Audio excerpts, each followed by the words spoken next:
Uh, what's happening? What's going down, everybody? It is Monday, February 5th, about 3:01 in the PM. And there's some kind of alarm in this apartment building going off. You may or may not hear it. I don't know. Maybe you do, maybe you don't. But we gonna carry on like it's not happening because they may come in and cut it off. Perhaps not.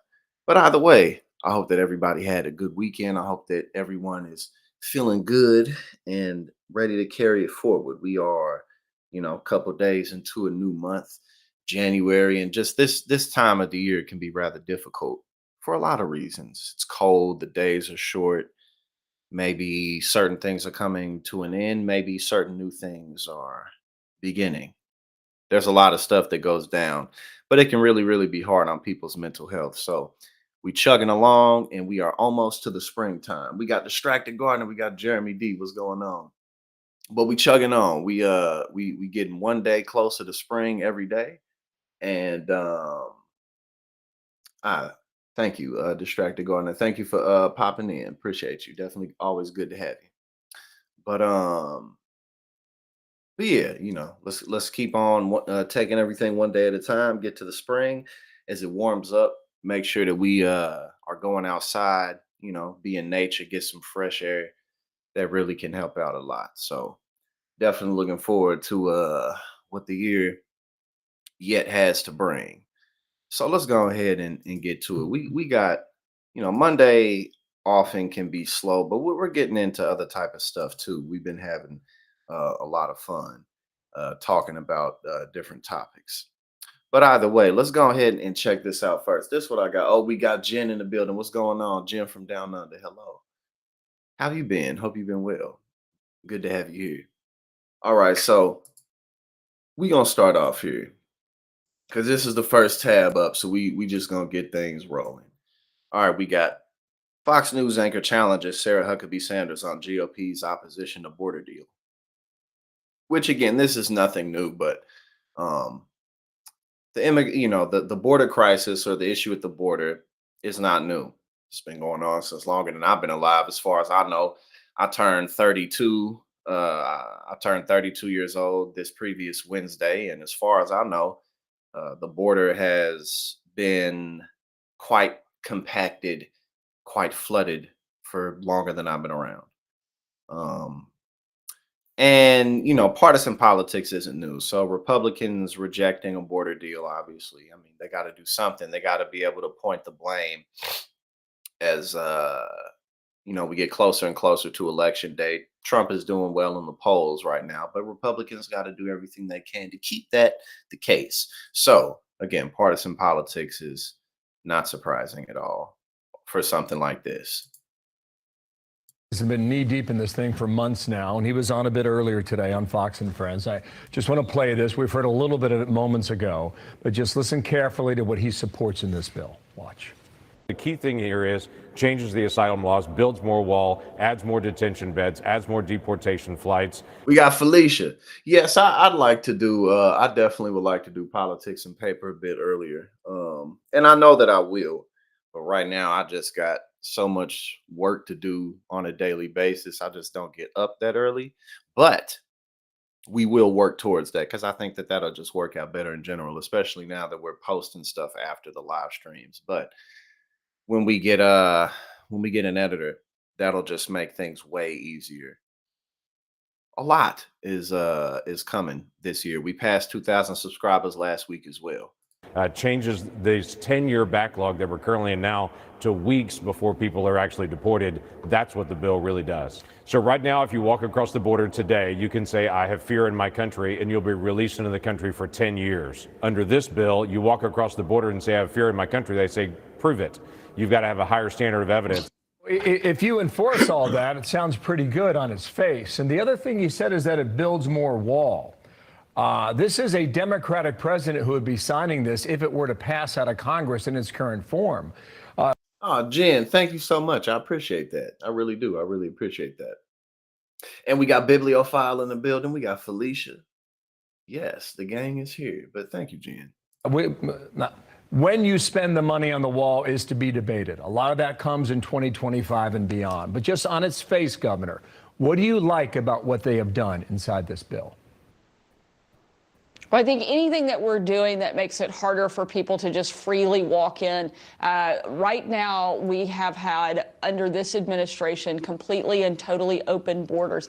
In the last month alone, they picked up more people from the terrorist watch list than they did the entire 4 years of Donald Trump's presidency. So we have to put harsher and tougher restrictions in place. In the state of Arkansas, we took in and seized so much fentanyl that it would kill 2.8 million people. And that's just in our state alone. That's almost the entire population of Arkansas.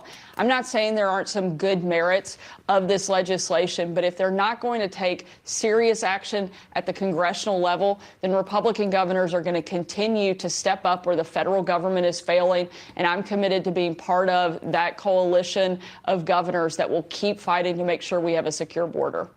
All right, Governor Sarah Huckabee Sanders, always good to see you. Thanks for being with us this morning. Thank you for your time. What's your read on it, Dana? Well, there was another piece that might not sound like that important of a headline, but I thought it was interesting that if you are somebody who comes across and claims asylum, but that if you are asked this question, is there some place in your own country? I mean, again, it has to be more extreme. I mean, that's all they're saying, which again, that's not new.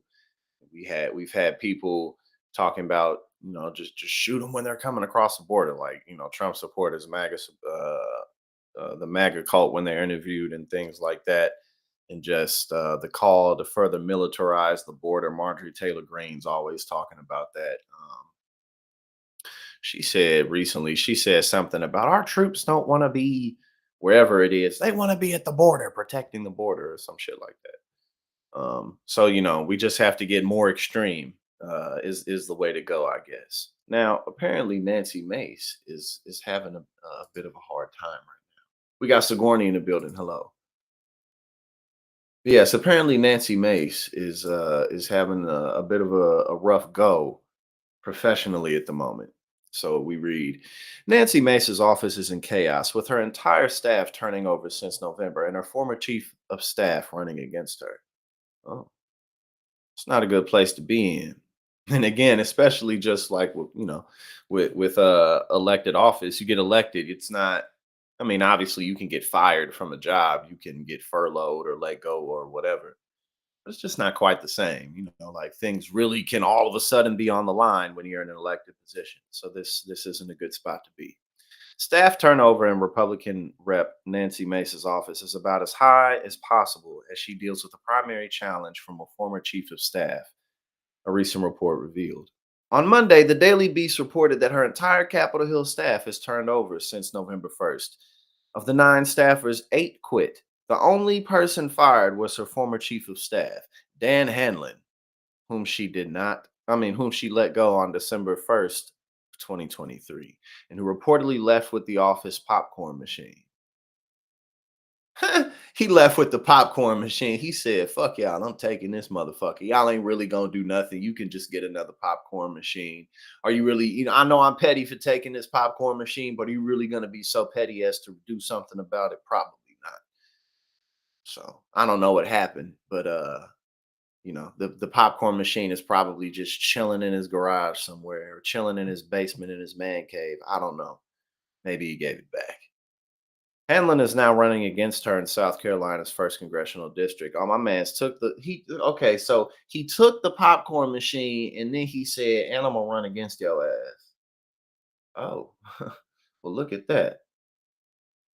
Look at that. So let's see. We got hold on.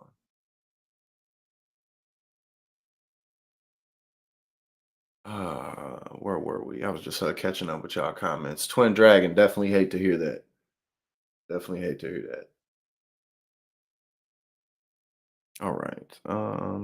Okay, Hanlon is now running against her in South Carolina's 1st congressional district. According to the Washington Post, Hanlon was spurred into running for office by former Speaker of the House, Kevin McCarthy, after she voted to boot him from GOP leadership.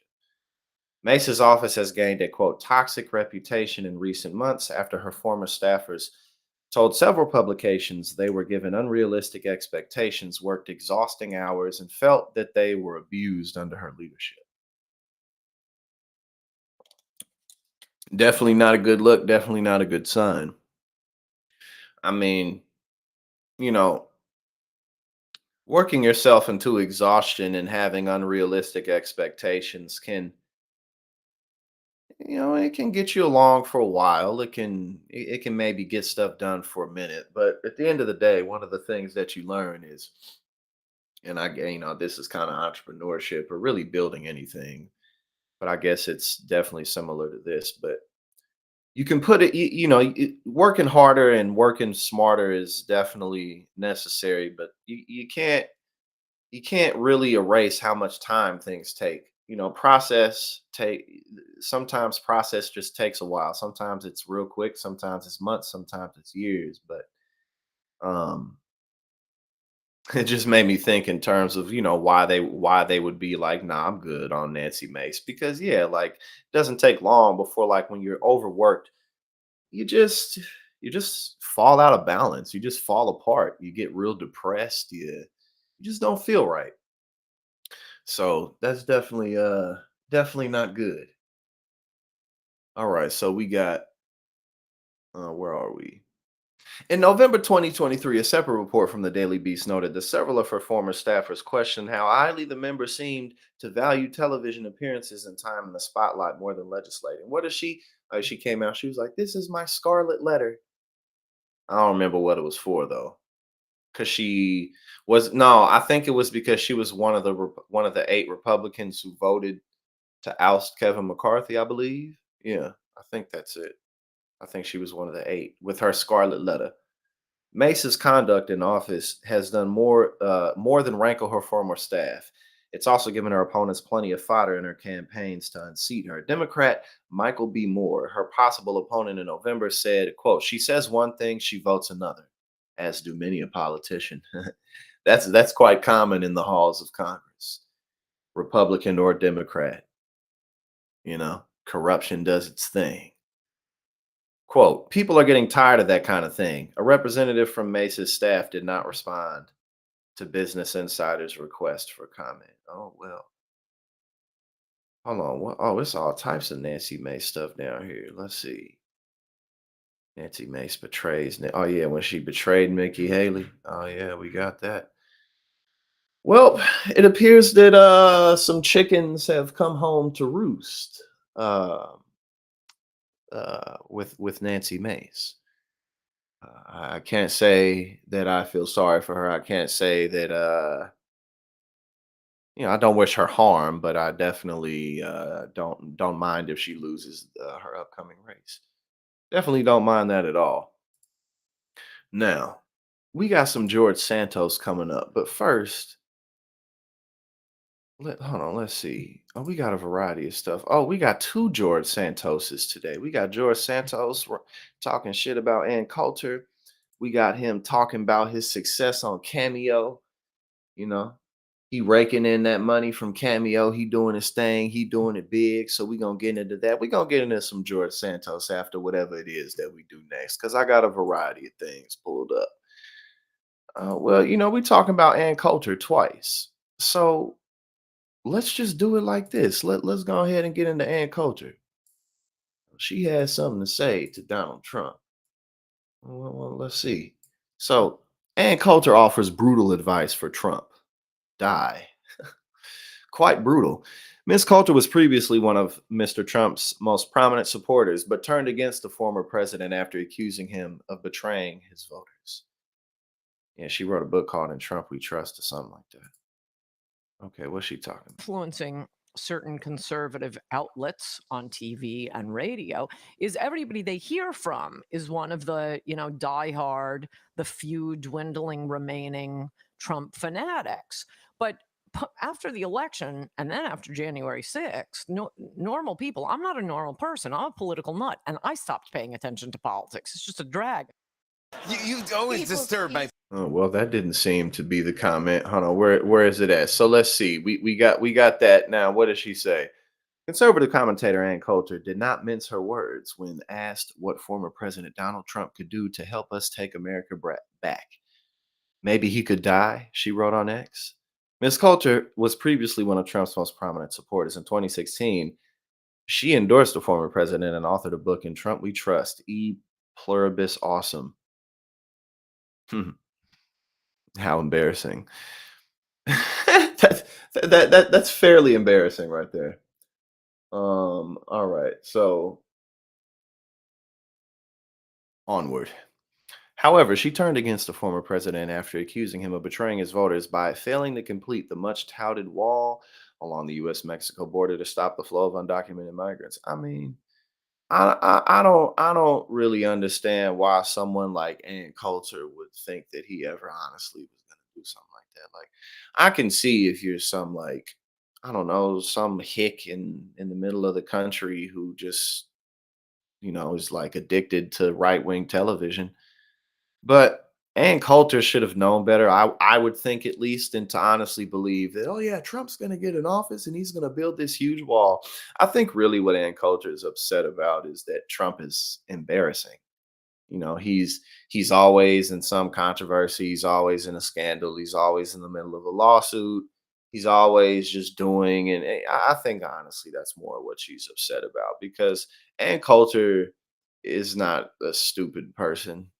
Like, she's not dumb. She understands things, So that's really all it is with Ann Coulter. That's really all it is. Donald Trump is just embarrassing, and she wants somebody else who isn't so. She has since been an outspoken critic of Mr. Trump, describing him as, quote, the biggest wimp ever to serve and a gigantic baby who can barely speak English. The only reason he crushed in 2016 is because of immigration, the wall, deport illegal immigrants, the Muslim travel ban, Ms. Coulter said in August of Mr. Trump. She went on to praise his former GOP presidential nominee rival, Florida Governor Ron DeSantis, who dropped out. He dropped out of the race a couple weeks ago. That is DeSantis this time, without the total lack of interest in carrying it out. Oh, okay. Mr. DeSantis ultimately dropped out of the presidential race last month after a distant second place finish against Trump in the Iowa caucuses. Despite her praise of Mr. DeSantis, Ms. Coulter has opted not to officially pick a side in the GOP primaries. Last year, she told Nikki Haley to go back to your own country. Well, that may make it just a tad bit difficult to ask for Nikki's blessing in some type of way. That may make things just a little bit awkward, I would assume. I definitely would assume that would make things a bit strange and a bit difficult. Meanwhile, on Saturday, she once again criticized Donald Trump for his stance on immigration. Quote, Trump won't close the border. He'll push for amnesty, allow anchor babies in sanctuary cities to continue, ban bump stocks, propose taking guns away without due process, and hire half of Goldman Sachs, she added on Twitter. The presidential election is worthless. Concentrate on the House and Senate. Okay, well, okay, so she says that he'll propose taking guns away without due process. Uh, he'll do pretty much everything else that you said on that list, but he definitely is not going to do that. He ain't going to do that. And Coulter also knows good and damn well that Donald Trump is not going to propose taking guns away without due process. I mean, Democrats ain't doing that shit, so why would Trump do it? She knows that. She just mad because she looks stupid because he's embarrassing. Well, that's about it.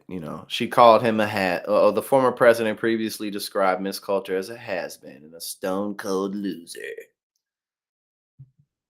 All right, now let's check out 16 job interview red flags, and let's just skim through them and see if we agree. Let's see if we agree with these red flags. All right, now we got unclear training expectations. Yeah, that would definitely, I mean, look, if you're going in with, especially if the place is supposed to be established, like, they're not like a brand new startup company or something. No, if you're like, hey, how am I going to be working? What exactly am I going to be doing? Like, how am I going to learn how to do everything? If they're like, well, yeah, eh. Like, how am I gonna learn? How's this shit gonna work? How's this gonna go down? Like, yeah, just come at 8 o'clock on Tuesday. We'll get you together. Probably not. But yeah, I agree. I agree. That's probably not a very good sign. Onward. Discussing severance packages in the first interview. Well, I don't know if that's ever happened to me before. They're essentially saying, hey, we fire people pretty often, but here's some cash to soften the blow. Yeah. Yeah, I mean, but look, some industries are just like that. Like sales is just an industry where there's always a turnover, even if people aren't getting fired. Like people are always quitting because you can make a lot of money in sales, but sales kind of sucks, especially depending on what it is that you're selling. You got to talk to a lot of people. A lot of the people aren't happy to talk to you. It's just can be an exhausting career path. It can also be very rewarding. Everything has its pros and cons. But yes, discussing severance packages in the first interview, I could agree. Doesn't sound like the best approach. All right, now optional overtime expected. Okay, what is this? Imagine your interview saying the overtime isn't mandatory, but many stay late most days. It's just a sneaky way to say overtime is mandatory. And if you don't stay, then we're going to shame you. And we're going to say, we don't want losers in our workplace. It's a culture. It's hustle culture. It's too much hustle culture. Yeah, definitely. Cause man, when it ain't your own shit, and when it ain't, or if it isn't your own shit or something that you're really like passionate about work wise, or maybe something that you do on your spare time, maybe something that you do in your personal life that really brings you a lot of joy. Those are the types of things that you're willing to really invest in. But when it comes to just making a paycheck, there's only so much that you're going to put into it before it's just like, I really don't care. So, yeah, definitely going into a place like that, you're probably going to be way overworked, doing too much stuff. Working hard is one thing, but having a very, very, very tedious schedule is another. Workplace perks over job fulfillment. Yeah. I mean, this sounds like some career shit though. If you just need a job, if you're not in like me, for instance, like I'm on a career path and everything's going well, but like I'm really not in a position to like get hired by corporate America in very many positions because I just lack the formal credentials. So for someone like me in the job market, workplace perks is I'm probably looking for that because it's like I probably ain't gonna be here for that long. I might work here for 6 months. I might work here for 2 months. I might work, like you don't really know. That's kind of how the job market goes. But job fulfillment is more like you only care about that type of shit if it's like you're pursuing a career path. Like like maybe if you're a doctor or a veterinarian or something like that, then you're really thinking about like the fulfillment and what all. But when you're just like looking for a gig and a job, then you don't really want to hear that shit. So I guess it just depends on what it is that you're looking for. But this seems like a career type of thing to me, for sure. They don't care about the employees. Well, that's definitely not a good sign. I mean, that absolutely is not a good sign. I don't think there's really much of anything else to say. I've never done well with that. And I know, a lot of people are in positions to where it's not just so simple for them to just change jobs, or, a lot of people have children, a lot of people uh are disabled, or all types of stuff that could prevent you, or where you live, like the job market in the area that you live could prevent you from having access to a lot of opportunities that you otherwise would if you lived in a place like where I do, or where a lot of y'all do in California, or maybe like Texas, something like that. But yeah, no, if you have even a somewhat amount of options, people don't nobody really does well with being treated poorly. I mean, really much of nobody. I mean, some people put up with it more than others, but nobody appreciates that shit, man. Nobody likes being mistreated. you'll be wearing many hats.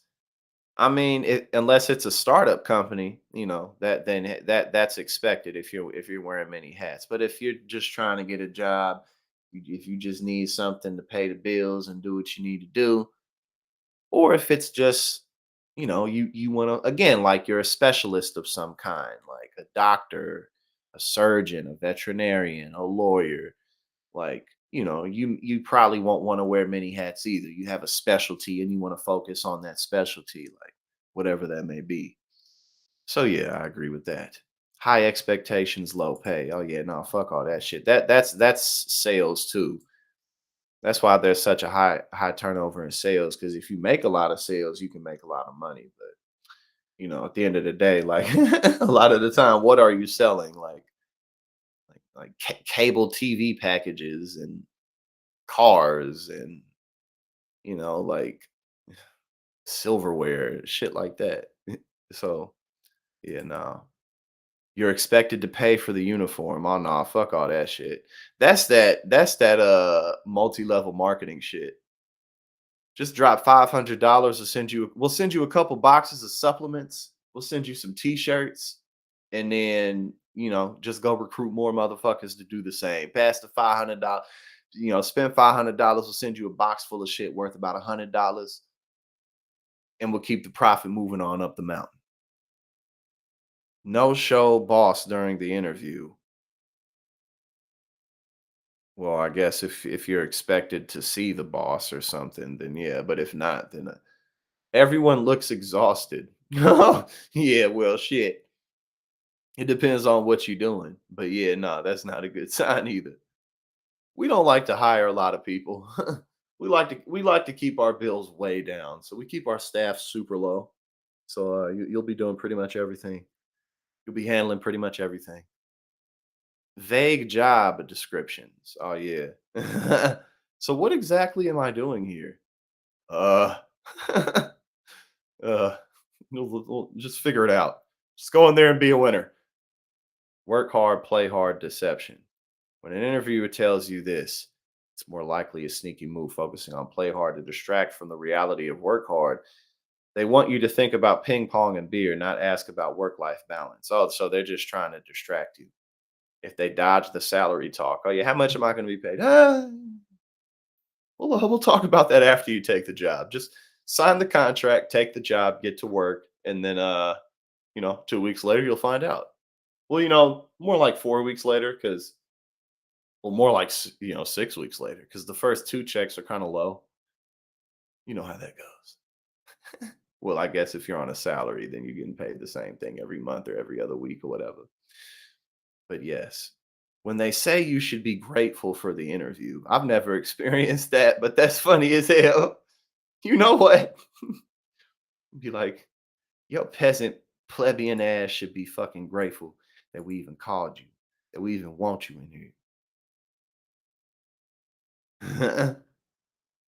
Working weekends, unless that's what you need, unless that's what you want. Okay, I think all of these options uh made sense. I think all of that made sense. I didn't disagree with any of it.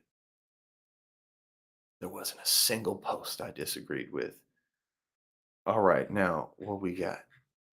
How many of y'all are stressed out? How many of y'all deal with stress? Probably all of you. Well, let's learn something. Let's learn something together. Viruses living in human gut could help regulate stress, study suggests. Research into bacteriophages adds to evidence that gut and brain interactions influence our behavior. Indeed.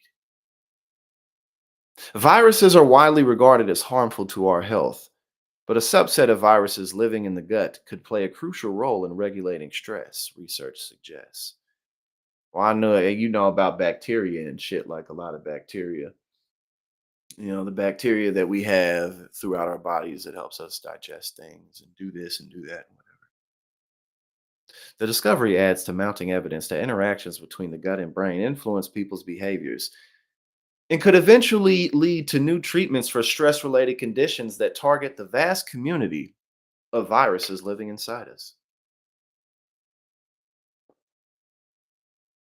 While previous studies have suggested that the composition of microbes living in the gut changes in response to stress, these have largely focused on bacteria rather than on this virome. If I'm pretty sure viruses are like a lot like quite a decent bit smaller than bacteria. Pretty sure. Let's see. We got now what we got. We got quote the way the virome interacts with bacteria and how they affect stress related health and disease status is largely unexplored, said Dr. Nathaniel Ritz of the APC Microbiome Ireland Research Center at University College. University College Cork. Our research opens up the potential to target the virome to treat and reduce the effects of stress. Now, this is interesting because I mean, stress is just a part of life, but um, it's also something that literally can kill you. So stress sucks. It really does. Ritz and his colleagues focused on a subset of viruses called bacteriophages, which infect bacteria and replicate alongside them. They studied what happened to these viruses when the mice they inhabited were exposed to chronic social stresses, such as being housed alone or in overcrowded conditions, and found that stress exposure led to changes in the composition of the viruses and the bacteria in the animal's guts. Bro, see, human beings, we're just amazing. Like the way we're able to figure things out and the way we pursue answers. We ask questions and we ask more questions and then we ask more questions.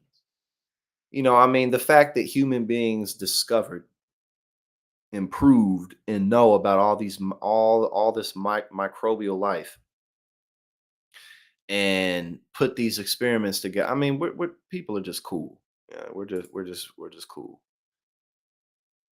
People are a lot of things, but amazing is definitely one of them.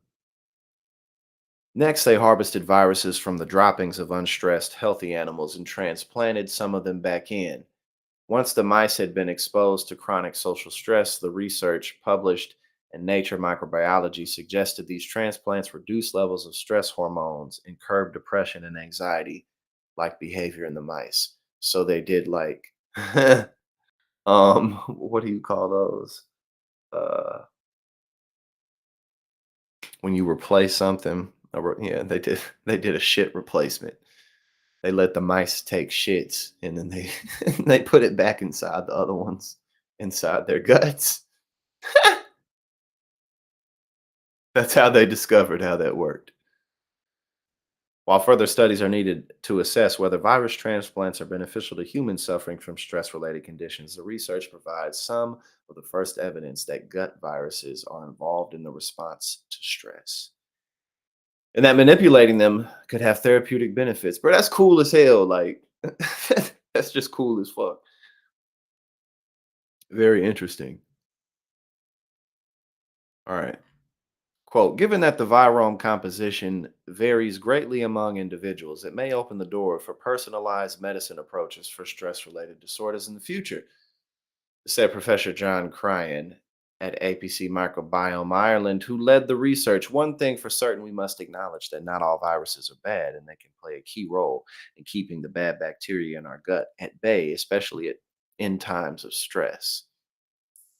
Very, very interesting indeed.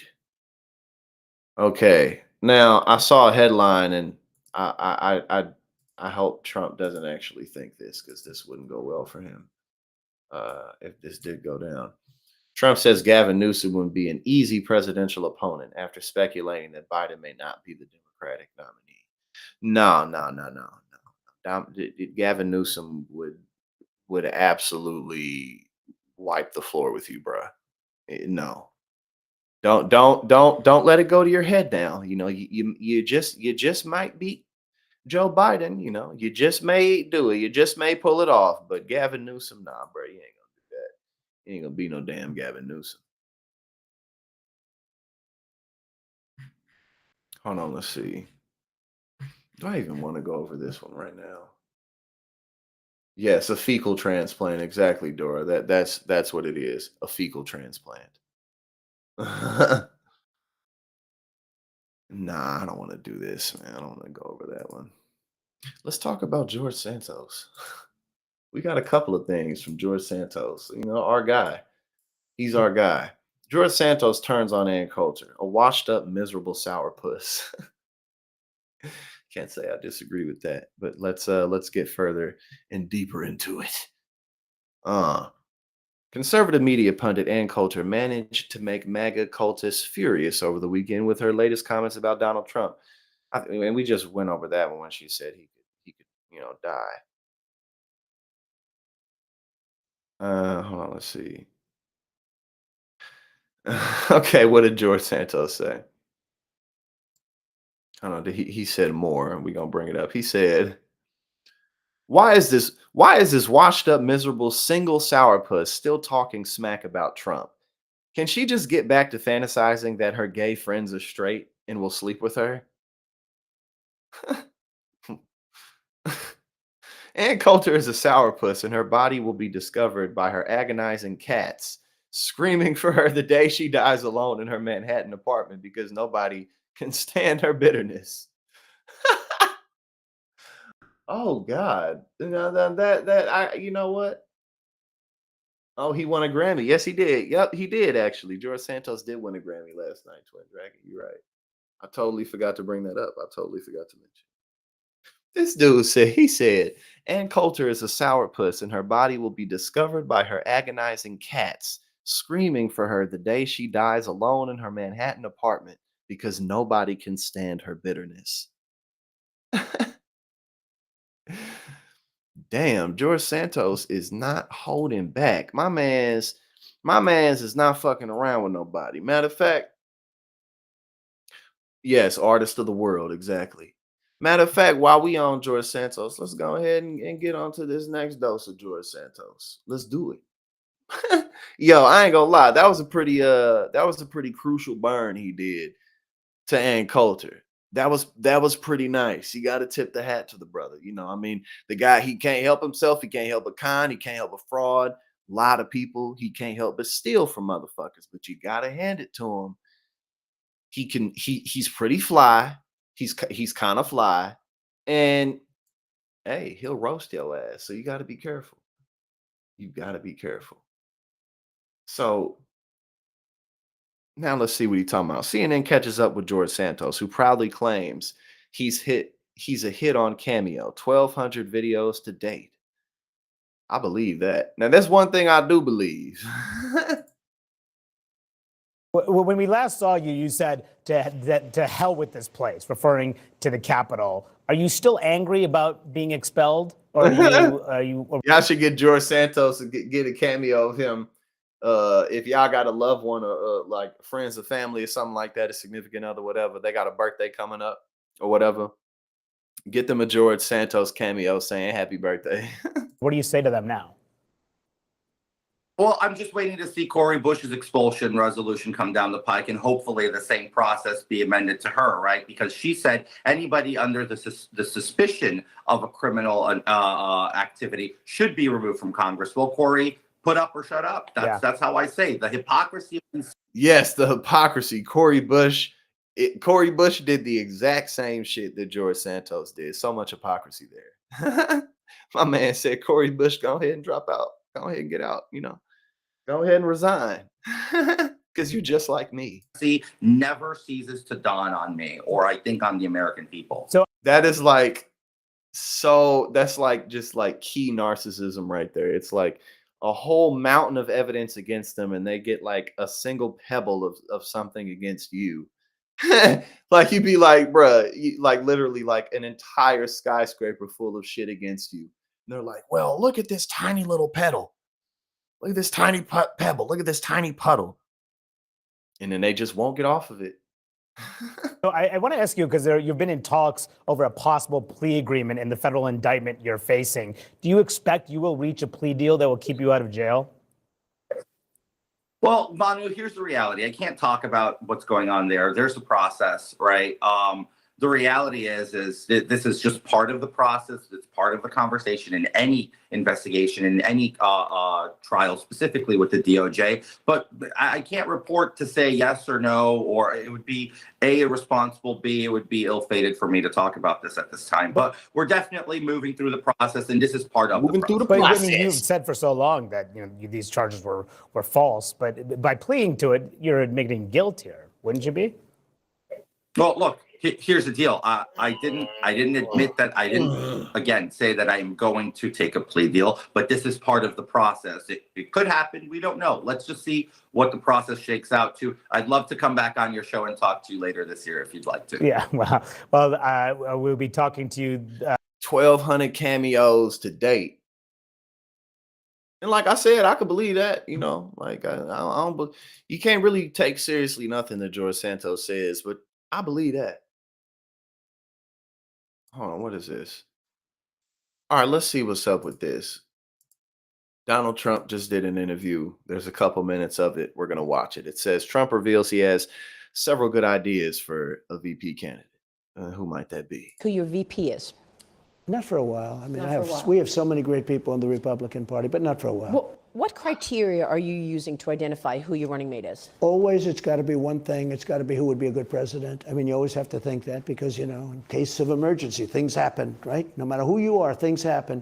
It's got to be number one. Who is your running mate? Well, I have a lot of good people. We have a lot of really good people. So you haven't decided who it is? I have a lot of good ideas, but I haven't. And there's no reason to do that So you haven't quickly. told that person, you're my person? I speak to everybody. I speak to everybody. I called Tim Scott because a lot of people like Tim Scott. I called him and I said, you're a much better candidate for me than you are for yourself. When I watched him, he was fine. He was good, but he was very low key, et cetera, et cetera. I watched him in the last week defending me and sticking up for me and fighting for me. I said, man, you're a much better person for me than you are for yourself. Because for himself, he was low key. For me, he's been a real tiger. He's been incredible. And others have too. So maybe it's Bro, Tim he doesn't say anything. Scott. Well, it could be a lot of people. But it was interesting. I was watching. Could be a lot of I've been people. watching, for a while. I watched him campaign as a candidate. But I watched him over the last 2 weeks. As you know, he endorsed me, fully endorsed me, gave me But a again, I get that he wouldn't want to announce it just yet. It's just funny because he doesn't say anything. beautiful endorsement. And he has been really strong in terms of that. No, but that has nothing to do. I don't want anybody to take even any inference, but it's incredible. Kristi Noem has been incredible fighting for me. She said I'd never run against him because I can't beat him. That was a very nice thing to say. That was a very nice Your team thing to reached out say. to RFK Jr. It's a false story. No, it's a false You story. never reached out to what? I RFK like him a Jr.? lot. Nope, never happened. Is it fair to believe that you would have a number of your former officials in your new cabinet? I will put some back. I'll tell you, I came to Washington having spent almost no time in my life in Washington. I know, you said And that. all of a sudden I'm president. And I wasn't into Washington society. So I was not a Washington, I was a New York person. I was a New York builder. Well, you were an outsider, and that's why I was a think they had totally it in for outsider. you. But the one problem with that, and I love the outsider thing, but you don't know people, so you're relying on other people to give you names to be the head of this, head of that. And by the way, we had unbelievable people. We had to, look, I rebuilt Yeah, the but military. your critics say you had plenty of personnel mistakes. No, of course, but everybody does. Obama had. What about Biden? Look at the people running this Biden thing. The difference is I fire people. I fired Comey. I got rid of him. You didn't fire Christopher Wray. Well, You hired him. you know The what? difference is I fire people. At the time, I don't know. Let's see what the final judgment is. But I didn't fire Christopher Wray. I didn't fire people I would have, but I fired a lot of people. I had turnover. They have no turnover right now. How do you know if you get I had a lot of turnover. I fired a lot of people. They don't fire as many people as I do. Okay. back in, you don't have a network of people around you working against you? I will, and so will anybody else that gets in as a Republican. These people are sick. These are sick people. But do you feel better this time around because you know what to expect? Well, I also know people that I didn't know before. I know now the smart ones. I know the dumb ones. I know the weak ones and the strong ones. I know tremendous amounts of people. I know the smart ones and the dumb ones, the weak ones and the strong ones. That I know will do a great job. But oh, he's so. But you know what? At the end of the day,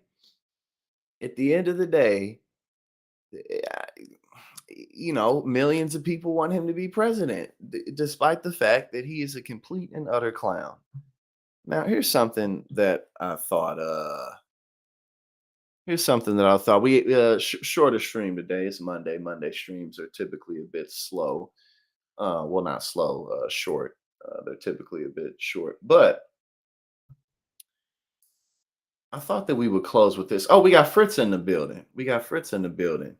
Yes, indeed, we do. And we sitting in the new chair. Yes. Look at how clean this brand new chair is because of Queen Fritza. I put it together this morning, actually, before I started streaming. We put it together. We got the brand new chair. You know, the old one was falling apart. It was literally falling apart. All the skin, everything was just off of the back. But now we in the new one, sitting here lovely, thanks to Queen Fritza. Thank you so much. And thank you for being who you are. Thank you. I appreciate you and I appreciate everybody else.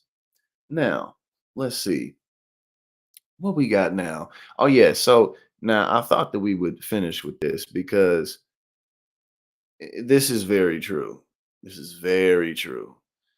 Toxic positivity can leave negative emotions unaddressed and impact your well-being. Now, this is, man, I have honestly like a lot of, I mean, I've always dealt with mental health issues here and there, but honestly, like the last few years of my mental health issues that I've dealt with, just like depression and stuff like that, have been from pretending like I'm not as stressed out as I have been throughout the years and getting to a point where I just can't really keep going like that anymore. So it just hits really hard and stuff like that. So that's very true. And I have experience with that in my own personal life. Um yes, Fritz. So that's how life works. Life has subtle reminders that things work out and that everything's gonna be okay. Definitely. But yeah, no, this is this definitely because part of our culture is, always just push on ahead. And there is something to be said about being able to deal with tough times and being able to carry on despite the way that you may feel. There absolutely is value in that. But, you know, in order to keep that part of you available when it's most needed, you got to recharge yourself. You gotta recharge it. And that's some of what I've been doing more of lately. You know, I don't have to work so much every day. Like there's other stuff I can do. Yes, but it's and that's pretty much it. I'm sure this isn't a novel concept to anybody. I'm sure that this is definitely something that we all know. I just wanted to, you know, encourage people to take care of yourself. You know, if you're hurting, if you're tired, if you just need a break, whatever that may be, give it to yourself. Help yourself out. Because continuing to push through again, there is value in that, but sometimes sometimes it just really doesn't speed things up that much. Sometimes doing more doesn't really make that much of a difference. You know, sometimes obviously it does, but sometimes not really. But yes, thank you so much, everybody. We had a very good Monday stream. And again, Monday streams are typically a bit short. News is typically a bit shorter, but as you all have been with me last week, we did a lot more fun stories in between everything. We're gonna keep that up. And we're gonna keep on, excuse me. We're gonna keep I'm gonna start doing Lock Talk and my other fun shows. I'm gonna start doing that again as well. Just have been a very busy first month of the year, but we're gonna get back into doing our shows, talking about cool stuff, and we're gonna continue to make everything better. We crossed 2,000 subscribers last week. Thank you everybody so much for that. And look, listen, it's creeping up on 4 o'clock in the afternoon. I am going to do a few more things today, and then I'm gonna take it easy so that I can have a good day tomorrow. So y'all have a fantastic rest of the day. And I hope to see you tomorrow. I'll see you early tomorrow. I'll be on early tomorrow.